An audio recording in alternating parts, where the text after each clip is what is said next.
반갑습니다. 처음 보시는 분들 때문에 제가 아마 소개를 좀 해야 될 것 같은데, 많은 분들이 왜 수염을 기르고 사냐 이게 집회를 가든지 모임에 가든지 제가 하는 강의에는, 설교에는 관심이 없고 왜 수염 길렀나 이것도 전략입니다. 여러분, 저는 모슬렘을 위한 선교사로 일했는데, 무하메스가 알꾸란도 기록했지만 하디스라고 하는 그분의 어록이 있어요. 그 어록에 보면 이런 말이 있습니다. 턱수염을 가진 사람은 잘 보호할 것이요, 콧수염을 가진 사람은 존경할지니라. 제가 보호받고 존경받는 선교사가 된다는 게 얼마나 기뻐요. 저는 아프리카 감비아에서 전혀 문명하고는 관계가 없는 먼 곳에 무전으로들 연락하고 대화하고 하는 그런 곳에서 사역을 했는데, 무슨 전기가 있습니까? 뭐가 있습니까? 그러니까 수염을 그냥 기르고 살았죠. 그런데 기르고 사는 게 나중에 알고 보니까 그게 마호멧의 얘기와 얼마나 멋지게 일치가 됐는지. 원래 턱수염까지 이렇게 많이 있었어요. 근데 턱수염을 깎아버린 이유는 비행기를 타고 얼마나 많이 걸렸는지, 공항에서 아랍 사람을 닮았다고 저를 잡고 해서 비행기를 놓친 적도 있고, 그래서 힘들어 했는데, 오히려 수염을 기르는 것 때문에 얼마나 큰 대환영을 받고 선교에 큰 도움이 됐는지 몰라요. 놀랍게도 감비아에서는 또 제가 생긴 모습이 슈퍼마리오를 닮았는데, 만딩고 말로 슈퍼마리오란 말이 놀라우신 주님이라는 뜻이에요. 그러니까 얼마나 저에게는 하나님의 환경과 생긴 모습과 안과 밖을 완전히 선교사적 삶을 살도록 해주셔서 저는 행복합니다. 제가 사랑의 교회에서 집회를 하는데, 누가 저한테 그 슈퍼마리오 그 인형을 갖다 주면서 아이가 그랬대요. 엄마, 나 오늘 새벽에 슈퍼마리오 만났어. 근데 내가 슈퍼마리오를 닮은 게 아니라 슈퍼마리오가 날 닮은 거죠, 그죠? 제가 나이를 봐도 훨씬 많은데, 여러분과 만나서 너무 감사한데, 제가 여기에 강사로 초빙을 받고 제목을 받은 다음에 아주 고민이 됐어요. 그것도 김넷에서는 그래도 선교를 알고 관심 있는 분들이 다 오는 곳인데, 특별히 전방개척 선교에 대해서 그냥 중요한 선교의 전략인데 다 아시는 분들에게 가서 뭘 또 강의를 하냐. 이건 아까 우리 한 목사님 말한 대로 잠자고 있는 목사들이나 얘기를 해서 정신 바짝 차리게 하는 일이 제일인데, 이미 알고 있는 분들한테 또 가서 이런 강의를 해야 되냐는 게 무거운 짐이 됐어요. 사실은 제 입장에서는 가장 큰 미전도 종족이 목사님들이라고 생각하거든요. 그러니까 목사님들이 저를 싫어해요, 그런 말을 한다고.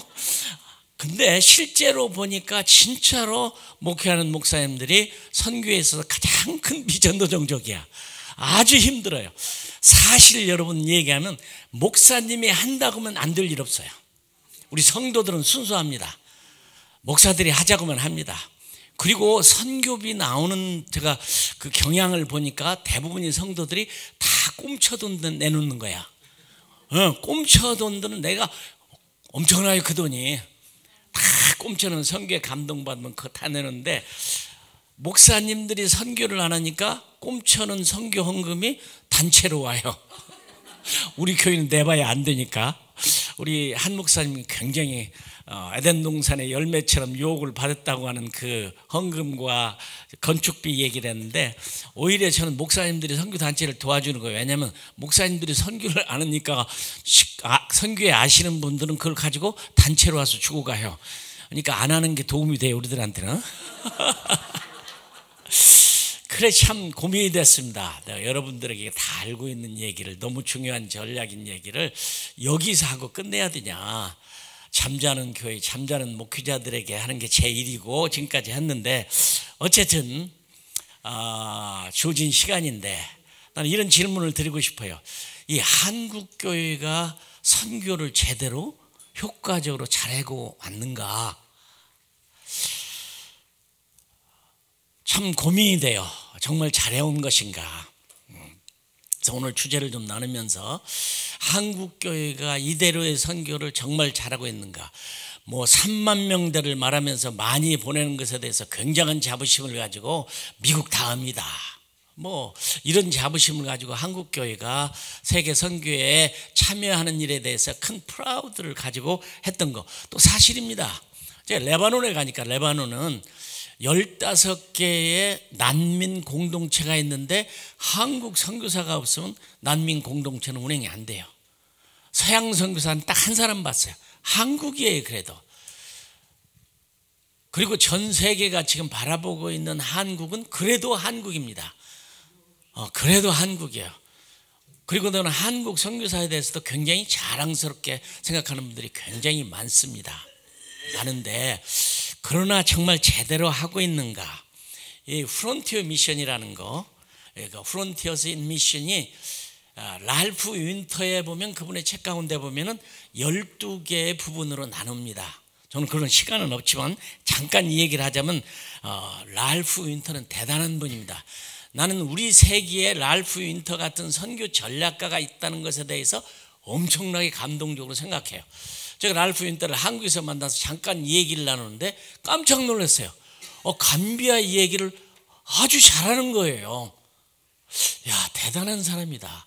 어떻게 이 사람이 감비아라고 이름 누구도 잘 모르는 그 나라에 대해서 이 얘기를 내놓자마자 누구 얘기를 내는 그 전문가적인 냄새를 탁 풍기는데 자랑스럽더라. 물론 그가 20세기에 끼친 영향도 엄청납니다.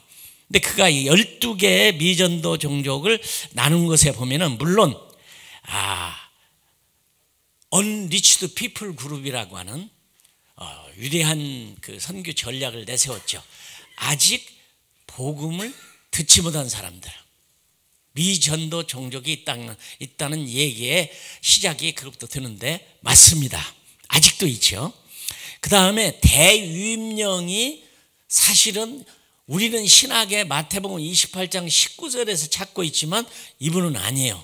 사실 사도 바울도 대유임령이 마태복음 28장 19절이 아닙니다. 왜냐하면 당신은 신약이 없었어요. 근데 구약에서 발견한 특별히 창세기 28장 15절이 19절과 비슷해요. 동일해요.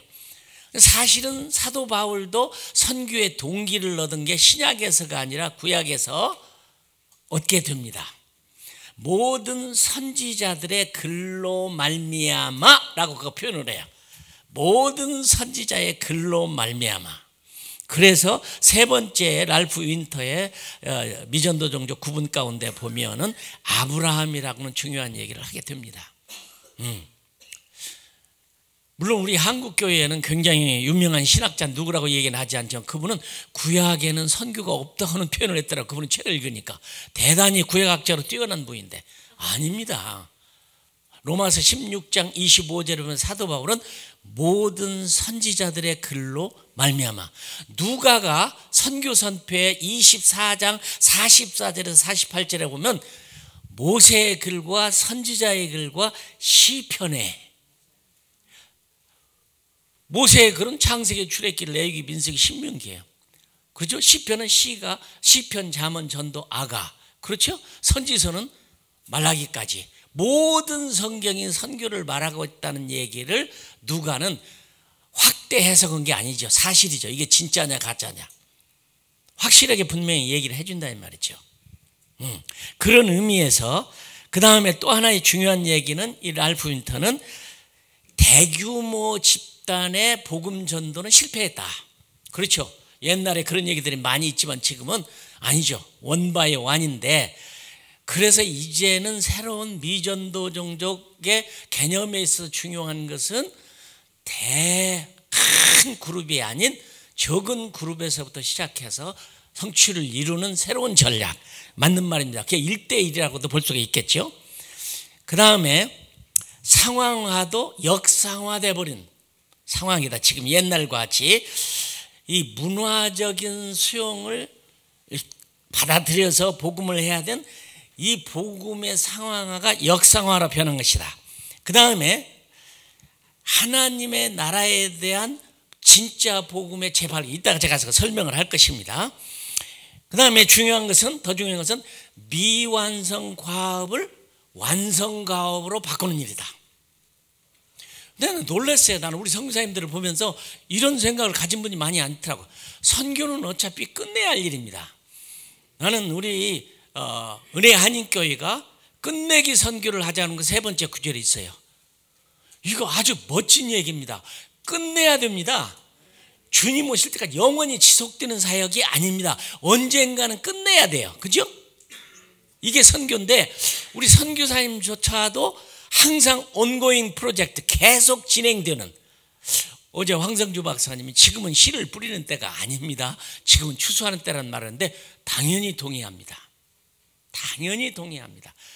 지금은 추수 때지 봄철이 아니라는 말이죠. 그러면 어떻게 선교를 빨리 전해서 끝내기를 할 것인가를 생각해야 되는데 랄프 윈터는 벌써 그걸 내다봤어요. 제가 지금으로부터 40년이 넘었습니다. 영국에서 훈련받는데 훈련받는 도중에 웩선교부가 강의를 할 때 피니싱 더 타스크라는 말을 하더라고요. 이게 무슨 말이냐, 나는 이제 시작도 안 했는데 벌써 끝내자고 하냐.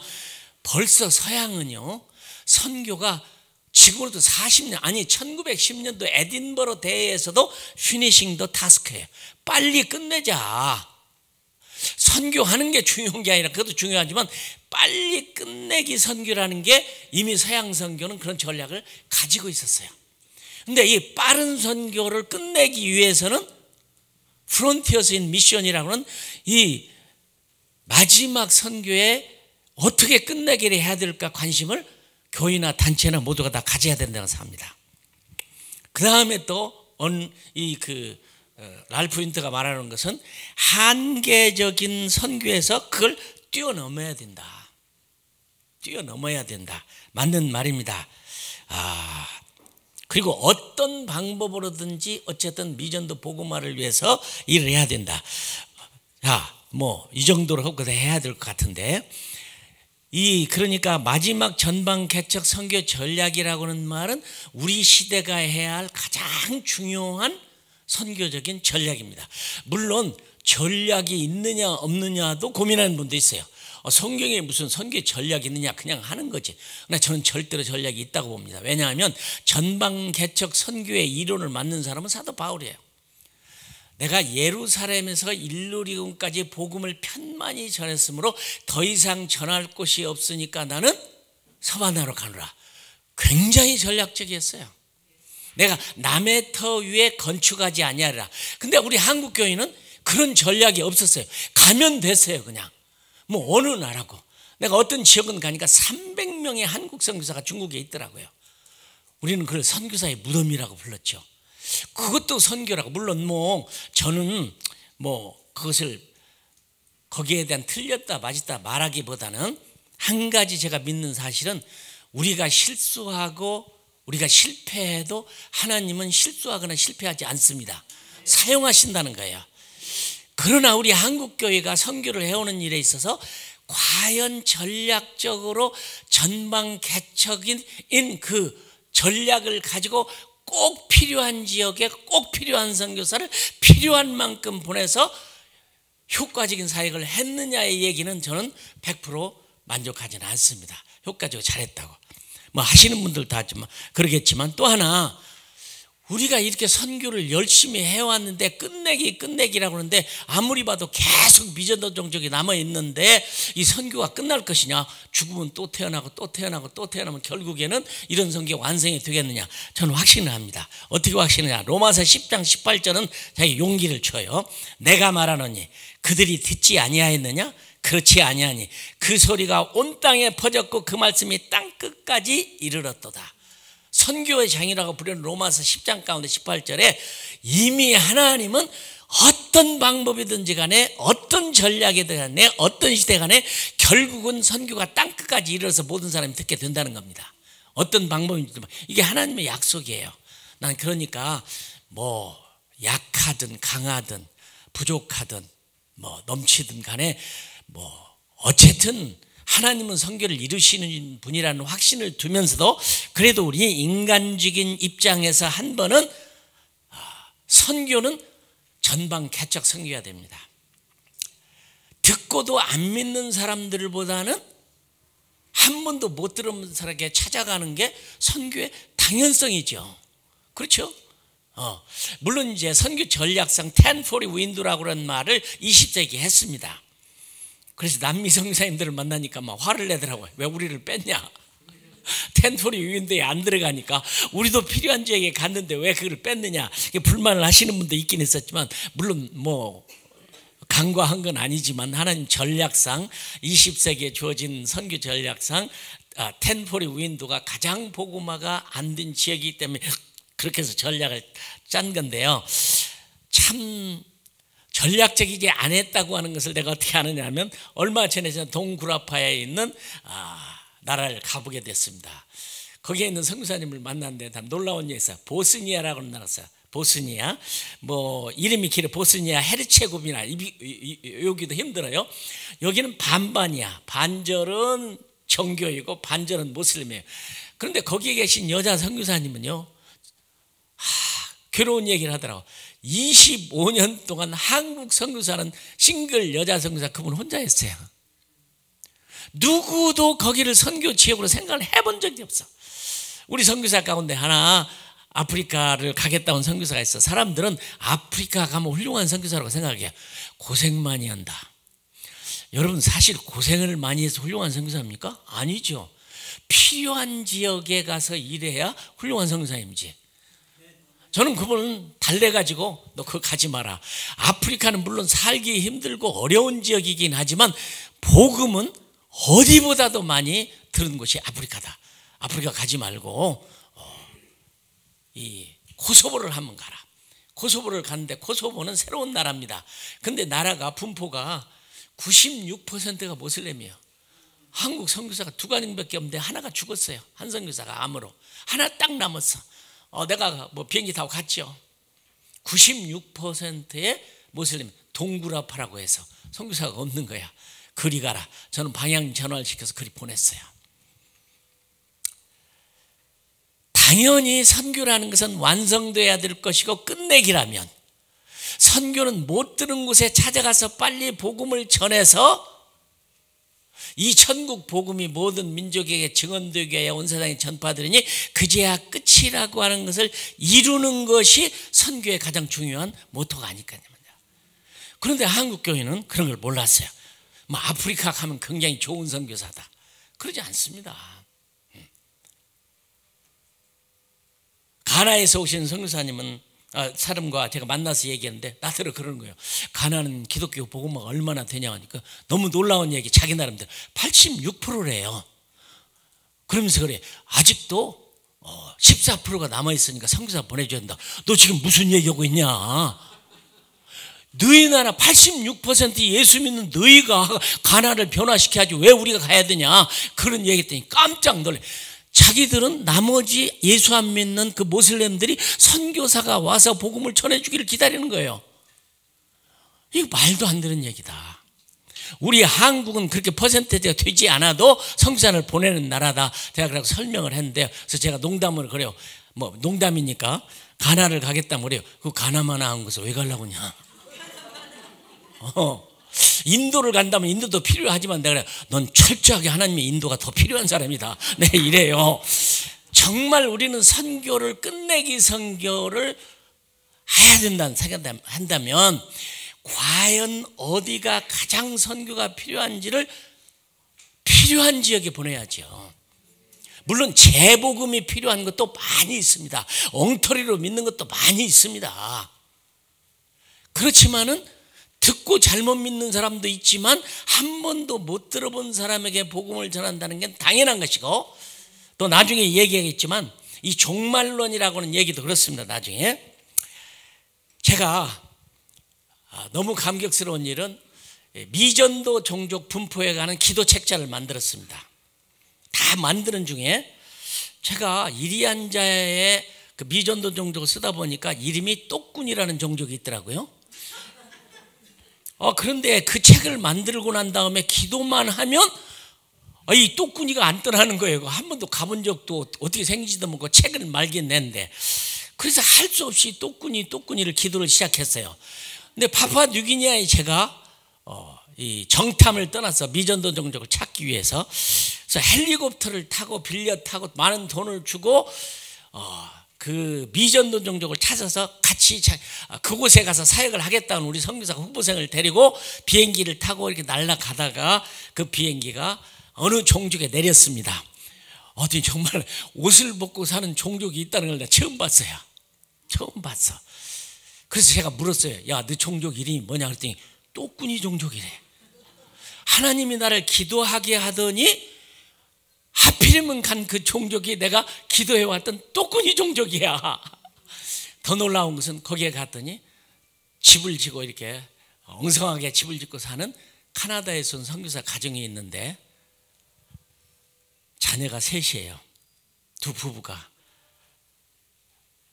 그 헬리콥터를 타지 않으면 들어갈 수 없는 그곳에서 그 좋은 나라 카나다를 떠나서 부모가 아이들을 가르치면서 그곳에 눈물이 나더라고. 사실은 우리 선교사가 찾으면 거기를 들어가려고 했는데 이미 그런 분이 있어서 그분은 포기를 했어요. 또꾸니 종족을 알게 하고 또꾸니 종족을 기도하게 하더니 하나님 저에게 또꾸니 종족을 가서 만나게 하고 지금도 안 잊혀져요. 그런 미전도 종족이 있는 것도 아직도 사실입니다. 그러나 여러분 20세기는요 선교의 최고의 절정기였습니다. 여러분 아시는 대로 랄프 윈터에서 시작됐던 20세기는 물론 이제 어느 역사가가 19세기를 가리켜서 최고의 위대한 세기라 The Great Century라고 그랬죠. 그러니까 19세기 될 때까지 한 세기가 선교한 그 양이 훨씬 더 크고 굉장했어요. 그리고 20세기에서는 여러분 아는 대로 이 Great Century가 아니라 Greater Century, 더 위대한 세기가 20세기였다는 걸 살아온 여러분들 알아요. 선교 구호라는 구호는 다 나왔습니다. 선교 운동은 최고에 일어났습니다. 랄프 윈터의 전략에서 미전도 종족을 복음화시키기 위해서 도대체 이 세상에 언어가 몇 개냐? 7,500개. 종족이 몇 개냐? 24,000개. 아직 복음화가 안 된 종족이 몇 개 남았느냐? 12,000개. 그래 종족을 줄이자. 그래서 막 전 세계가 종족 줄이기 운동을 막 시작을 했죠. 시작을 했어요. 그러면서 하나님께서 놀랍게 20세기에 최고의 발명품이라고 할 수 있는 CCC가 만들어낸 예수 영화는 기가 막히게 놀라운 역사를 일으켰어요. 우리 감비아에서도 우리 형제 자매들이 다 녹음을 해가지고 만딩고 말로 예수 영화가 있는데 그 팀들이 감비아에 직접 영사기, 그 다음에 발전기, 그 다음에 앞에 있는 스크린 몽땅 다 들고 저를 찾아왔어요. 당신이 영화전들을 잘한다고 해서 우리가 직접 보기 위해서 왔고 물건을 다 가져왔는데 그 영화에 출연했던 배우들도 다 왔어. 너무 감사하게. 근데 제가 그 영화를 보여주니까 무슨 일이 벌어졌냐면 막 사람들이 우는 거야. 예수님이 십자가에 못 박혀 돌아가시는 장면을 영화로 처음으로 본 거예요. 이제 다 모슬렘들인데. 그러니까 막 앞에서 있던 여자가 재밌어 막 울면서 그만해라. 그 영화를 실제로 보는 거예요. 그 다음에 우리 만딩고 그 녹음들을 다 우리 교인들이 다 해갖고 영화로 나왔는데 나중에 와갖고 물어봐. 성사님, 예수님과 제자들이 어떻게 저렇게 만딩고 말을 잘해요? 그게 더빙을 한 줄을 몰라. 그런 걸 전혀 모르는 사람들에게. 그래 젊은이가 다 예수 믿다고 돌아오는데 이 영화가 20세기의 최대 큰 역사를 수천 명이 한꺼번에 세례를 받고 돌아오는 일도 일어났다 이 말이죠. 그 다음에 패트릭 존스턴이 만들었던 오퍼레이션 월드, 저는 그분하고 같이 일했어요. 영국에서. 컴퓨터도 없는 시절에 내가 보면 신문지를 오리고 가위로 자르고 만들어서 책을 만들어서 오퍼레이션 월드가 지금까지 나온 전 세계를 위한 기도 정보로서 최고야. 모든 나라에 몇 개의 종족이 무슨 언어에 선교사가 몇 명 누가 가서 있느냐, 기도 제목은 이것이다, 어떻게 해야 될까, 이런 책을 오퍼레이션 월드라는 책을 만드는데 이 책이 전 세계를 뒤집었는데 그 기도의 능력이 굉장한 역사를 일으켰습니다. 제가 그래서 그 책 때문에 무릎 선교사라는 걸 만들어서 교회에서 했어요. 많은 사람들이 무릎 선교사가 됐어요. 그 다음에 조슈아 프로젝트, 미국이 대단합니다. 전 세계의 미전도 종족에 대한 분포도에 대한 모든 정보를 그냥 거기만 들어가면 다 알거든. 베다니 프로그램이라더니 이 두 개가 모든 교회에 눈을 열어줬어요. 심지어는 무슨 일이 일어났냐, 종족 품기 운동이 일어났죠. APP라고 해서 Accept People이라고 종족을 입양하자.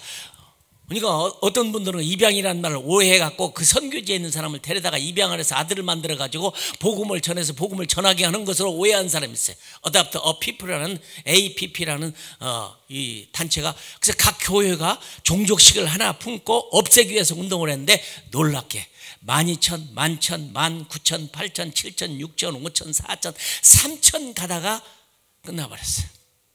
막 줄어들기 시작해요. 왜 이렇게 전방개척 선교에서 종족 수를 줄이면 무슨 일이 있는가요? 이 천국 복음이 모든 민족의 증언되게 온 세상에 전파되니 그제야 끝이 오리라. 선교의 끝이 하나님 나라의 도래란 말이죠.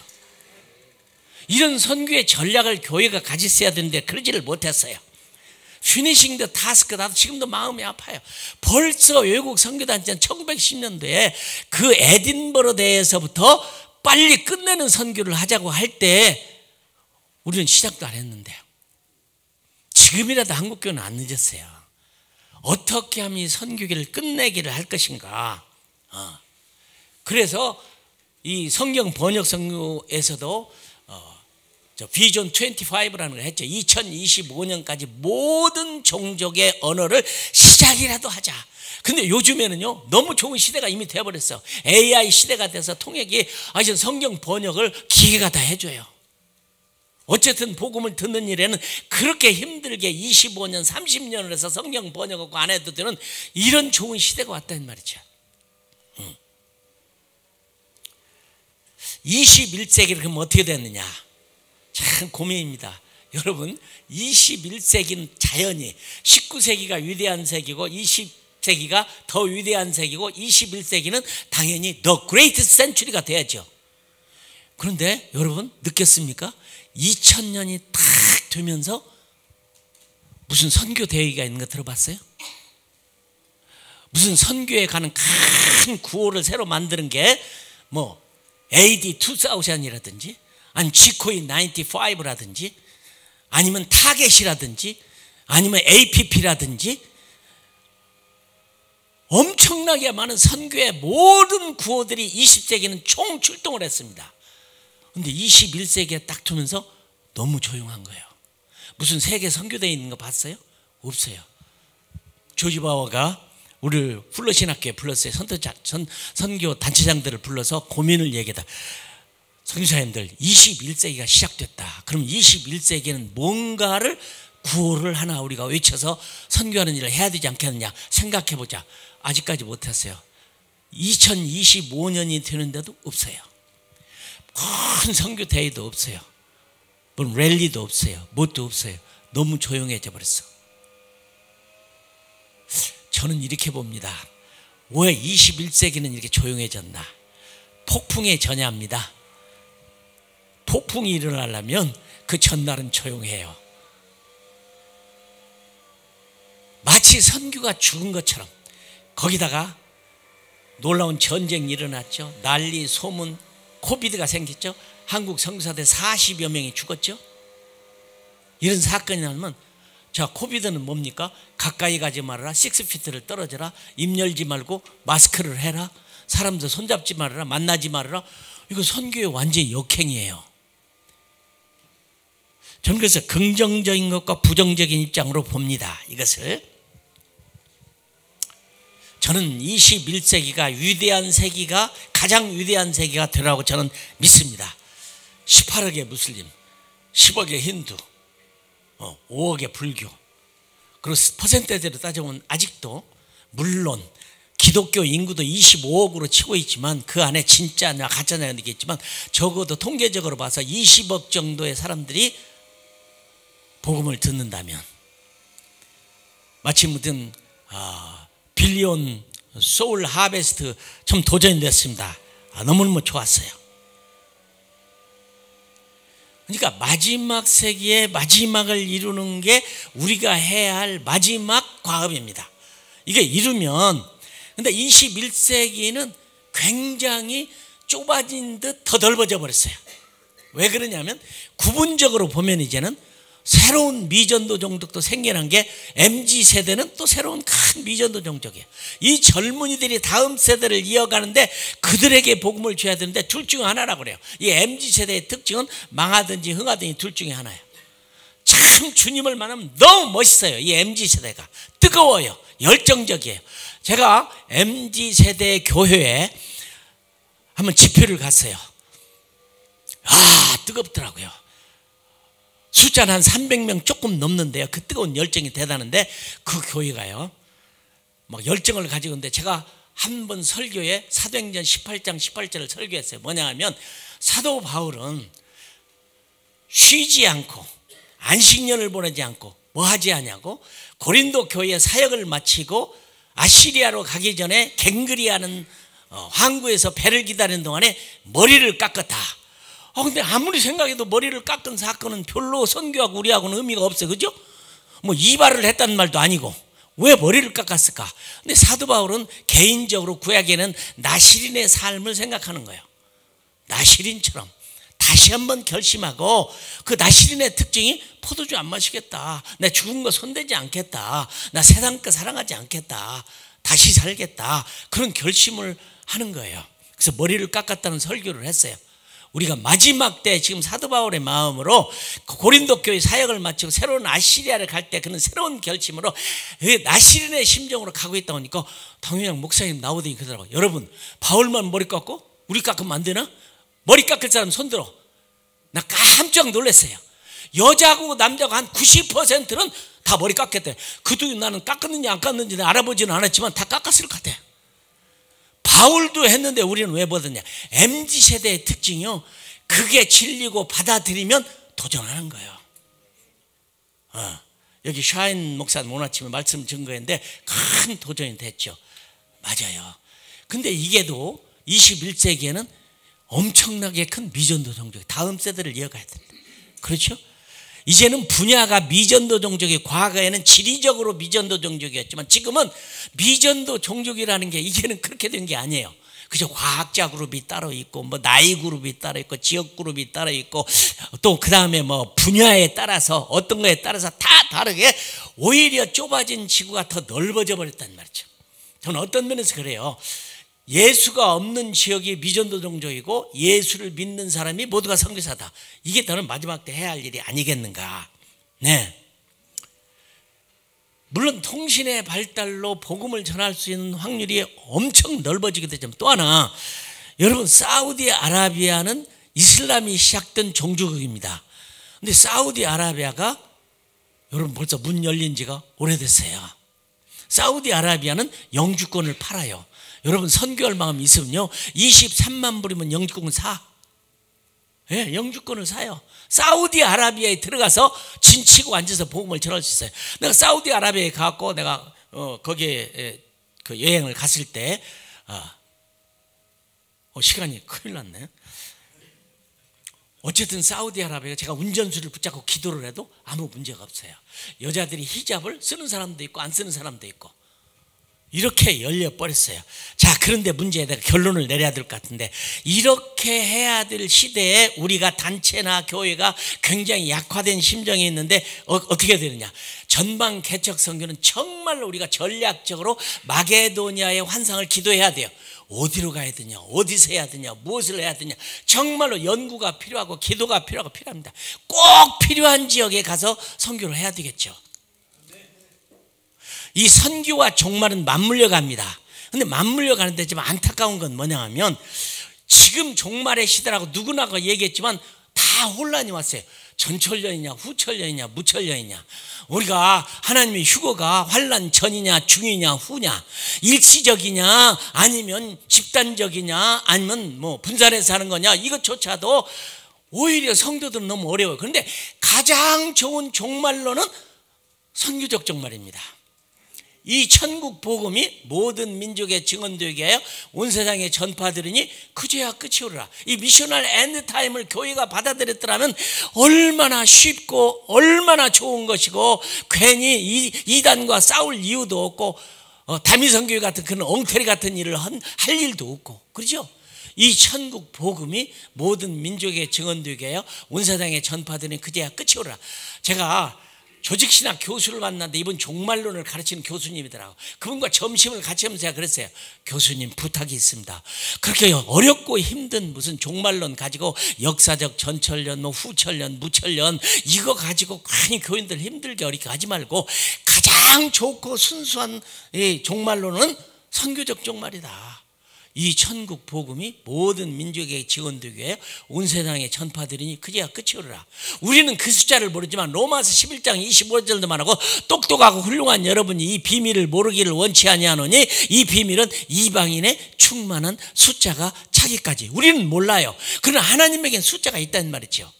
그 다음에 또 하나 급하니까 또 이 얘기를 빨리 끝내야 될 것 같은데, 저는 또 한심스러운 것 중에 하나는 뭐냐 하면 우리 교회가 죽으면 천당 간다는 복음입니다. 틀린 말은 아니죠. 그죠?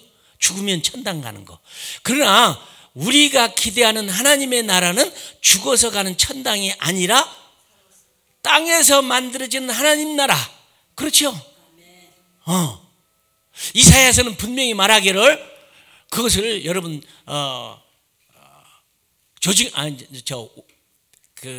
마르틴 루터 킹 목사님의 설교 가운데도 I have a dream이라는 거 한번 들어보세요. 너무 멋진 그 안에 숨겨진 얘기. 무슨 산에서 장차 나는 I have a dream one day 하나님의 나라가 오늘 그날에 우리의 아이들 4명의 아이들이 백인의 아이들과 손에 손을 잡고 색깔에 의해서 구분되지 않냐고 인격에 의해서 판단되는 그네라. 모든 산들이 낮아지고 골짜기가 메꿔지면 사막에서 꽃이 피고 어린아이가 독사에 손을 넣고 장난쳐도 물지 않냐고 송아지가 고무가 장난치며 사자가 소처럼 풀을 뜯는 그런 나라, 하나님의 나라가 이 땅에서 하나님이 주님이 왜 오십니까? 우리도 마라나다 했죠.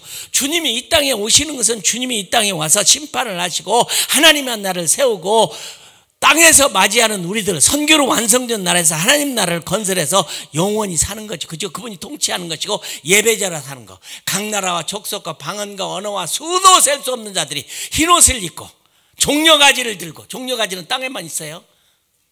어린 양과 보좌에 계신 구원이 그분에게만 영원히 있어서 영원토록 예배하는 거, 이것을 위해서 교회의 존재의 목적이 우리 존재의 목적인데 죽어서 천당 가는 복음만 전해요. 나는 천당 가고 싶지 않아요. 땅에서 주님을 만나고 싶지. 하나님이 통치하는 나라.